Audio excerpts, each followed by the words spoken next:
Olá, eu sou o Mikael e esse é o canal A Verdade do Evangelho, canal dedicado a falar sobre o Evangelho. E como é que vocês estão? Vocês estão bem? Eu espero que sim. Fazia um tempo que eu não vinha gravar aqui nesse canal e hoje eu resolvi aparecer para a gente poder falar um pouco sobre o Evangelho. Hoje eu queria falar um pouco sobre a mudança que o Evangelho sofreu ao longo do tempo.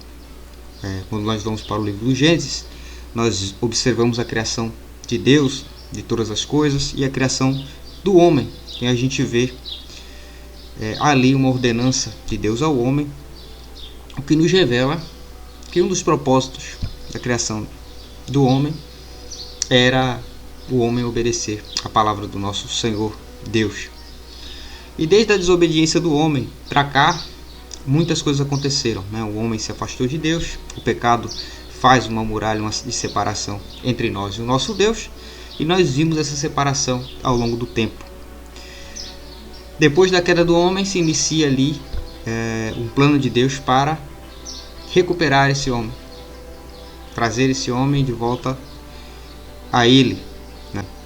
Mas nós vemos um processo bastante complicado, onde Jesus deu a sua vida para que esse homem pudesse se reconciliar a Deus. E o ponto que eu quero pegar é justamente nesse ponto. Jesus dá a sua vida para que o homem ele se reconcilie a Deus. E ali é onde se baseia o Evangelho, em que devíamos pregar nas igrejas, nos templos, mas que muitas coisas vêm mudando ao longo do tempo. Nós vemos que não só Jesus fez o sacrifício de vida, mas como seus discípulos, todos eles morrem ali por amor ao Evangelho. O Evangelho que nós vemos nas Escrituras, lá no início, na igreja primitiva, não é um Evangelho que se fundamenta nas coisas, nos bens materiais, na riqueza, nas prosperidades.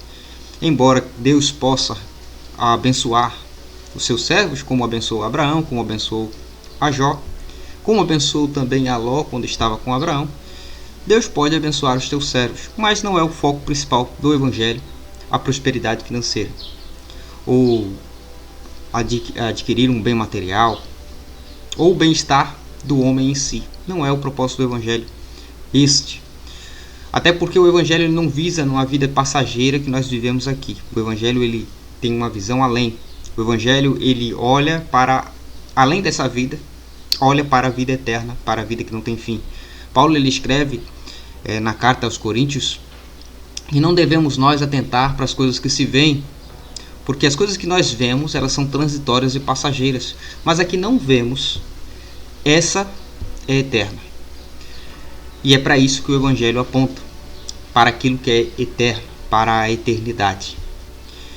Embora que nós, como seres humanos, nos iludimos com a vida aqui e nos embaraçamos com as coisas aqui, não é o propósito do Evangelho as coisas aqui. Isso não é uma coisa ruim. Isso se torna ruim quando as coisas elas se tornam o principal objetivo do homem. Aí se torna um problema, porque aí isso afasta o homem de Deus. E isso acaba corrompendo os bons costumes, acaba corrompendo os valores cristãos, porque as coisas passam a girar não mais em torno da palavra de Deus, mas as pessoas acabam distorcendo a palavra de Deus para trazer para o bem material. E isso é uma coisa que nós vemos muito nesse século, muito nos últimos dias, que as pessoas não estão mais focadas nas coisas espirituais. Prova disso, na minha visão, é que foi criando-se divisões na igreja. Fomos criando placas, fomos criando denominações, fomos nos dividindo e fomos perdendo o foco. Já que o Evangelho é um só, éramos para ser um só. Uma das coisas que se apareceu nos nossos dias foram discussões que não levam a nada. Como assim, Mikael, discussões que não levam a nada? No Evangelho atual, somos divididos em pré-tribulacionistas, em pós-tribulacionistas, em mid, parece, se eu não me engano, que são discussões sobre quando é que Jesus vem. Ele vem antes, ele vem no meio, ele vem depois da grande tribulação. Discussão essa que, para o evangelho em si, não leva a canto nenhum. Por quê? Porque o objetivo é servir a Deus. Não importa o momento que ele vir, nós devemos estar servindo a ele durante todo o tempo em que vivermos. Então, não importa se ele vai vir antes da tribulação, no meio ou depois. O que importa é que servimos a ele e que cremos na sua palavra e confiamos na sua vinda. Então, isso é uma discussão que não leva a nada.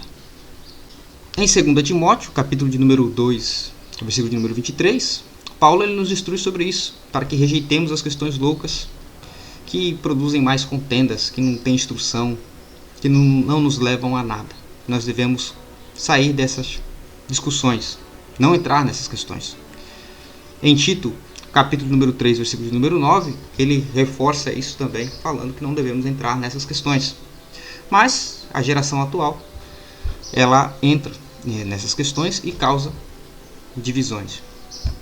Coisa que não leva a lugar nenhum, porque o foco e a base do evangelho não são essas questões, mas sim o temor à palavra de Deus e a base que é Cristo, que é a pedra fundamental para que nós construamos o nosso edifício.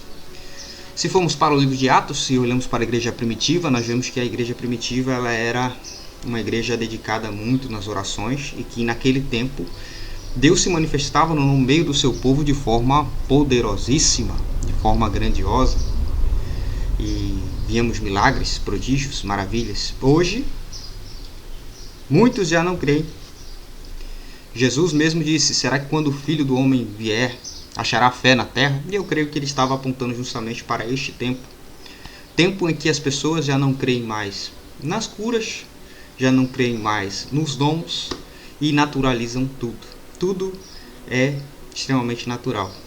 Né? Quando você vai para entrar na questão dos dons de línguas, por exemplo, existe um grupo que diz que aquilo ali eram línguas, idiomas naturais, terrenos, e existe um grupo que diz que não, que eram línguas realmente estranhas. Né? Hoje existem grupos que dizem que os dons arrefeceram, que Deus não opera mais como antes. Naquela época ele operava daquela forma porque as pessoas precisavam ver para crer. E hoje a palavra é o suficiente. Bom, eu entendo que a palavra naquele tempo já era o suficiente. Quando Jesus chamou a Pedro daquele barco ali, Pedro não tinha visto curas, ele tinha apenas visto uma pesca.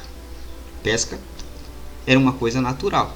Talvez não da forma que Jesus operou, mas era uma coisa natural. Quando Jesus chamou Mateus, ele não fez nenhum dom para que Mateus se convencesse a ir com ele, e assim também os outros discípulos.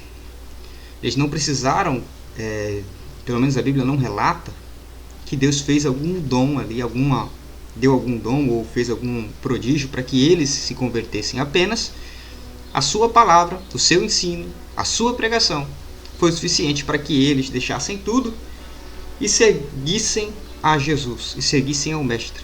Então o poder da palavra naquele tempo, ele era o mesmo. A palavra, ela tem poder de convencimento. A palavra, ela traz a consciência ao homem que está perdido no pecado e faz ele voltar para a luz. E o nosso objetivo como cristãos é justamente fazer o uso dessa palavra. É justamente nos aprofundar nessa palavra, é nos chegar mais a este Deus, ao Deus das Escrituras. Bom, para que o vídeo não fique muito longo, eu vou terminar esse vídeo por aqui.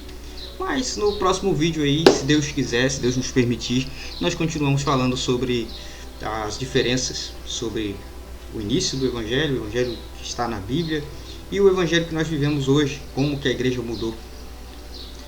E o quão longe nós estamos do que devíamos ser. Fiquem na paz.